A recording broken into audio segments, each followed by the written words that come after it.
এই যে সামনে আপনাদেরকে পাতাটা দেখাচ্ছি, এটা যে কত উপকারী একটা বা দুটো শব্দে আপনাদেরকে বলে বোঝানো যাবে না।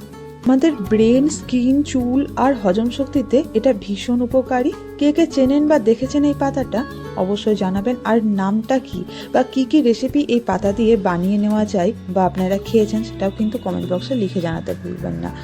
নমস্কার সকলকে, আমি অর্চিতা, অর্চিমিন্ট রেসিপি মার চ্যানেলে আপনাদের সকলকে স্বাগত জানাই নতুন একটা রেসিপিতে। আশা করি সকলে খুব ভালো আছেন।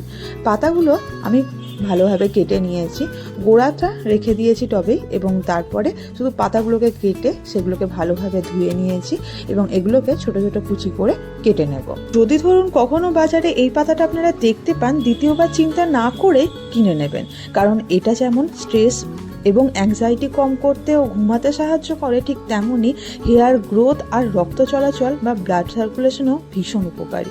এছাড়াও হজম শক্তি ও ইমিউনিটি বাড়াতেও সাহায্য করে।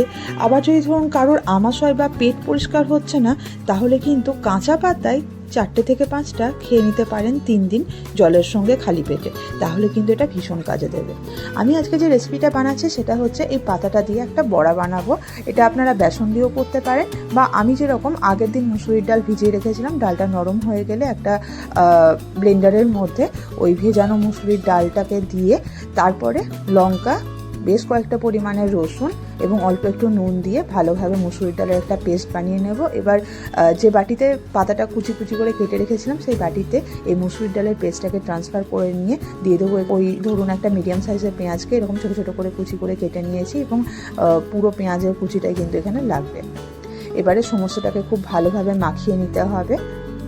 এই পাতাটা বাড়িতে লাগিয়ে নেওয়া খুব সোজা। যদি ধরুন বাজারে আপনারা পাতাটা দেখতে পান আটি হিসাবে বিক্রি করে, এই ধরুন 5 টাকা আটি, আপনাদের ওদিকে কীরকমভাবে বিক্রি করে অবশ্যই সেটা জানাবেন। তো ওই আটিতে দেখবেন কখনো কখনো গোড়াও চলে আসে পাতার, তো সেই গোড়া সমেত একটা টবের মধ্যে লাগিয়ে দেবেন, ঠান্ডা জায়গাতে কয়েকদিন রাখবেন। গাছটা যখন লেগে যাবে তখন দেখবেন আমি আজকে আপনাদেরকে যেরকমভাবে দেখালাম গাছগুলো এরকমভাবে গোটা টবে হয়ে যাবে। তো খুব ভালো। এখনও নিশ্চয়ই গেস করতে পারেননি পাতাটা কি, আমি আপনাদেরকে বলে দিই। এটা হচ্ছে থানকুনি পাতা। এর উপকারগুলো তো আপনাদেরকে প্রথমেই বললাম, দেখতে পেলেন এটা ঠিক কতটা উপকারী।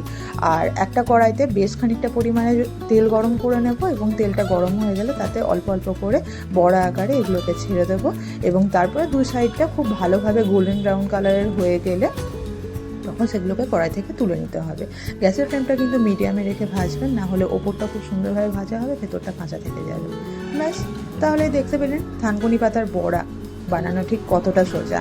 আমি কিন্তু এইভাবেই থানকুনি পাতার বড়া বাড়িতে বানিয়ে থাকি, ভাজার সঙ্গে খেতে খুব ভালো লাগে। আবার অনেক সময় আপনারা এটা সন্ধে বা সকালে স্ন্যাক্স হিসাবেও খেতে পারেন, বাচ্চাদেরকে টিফিনেও দিতে পারেন, খুব উপকারী এটা।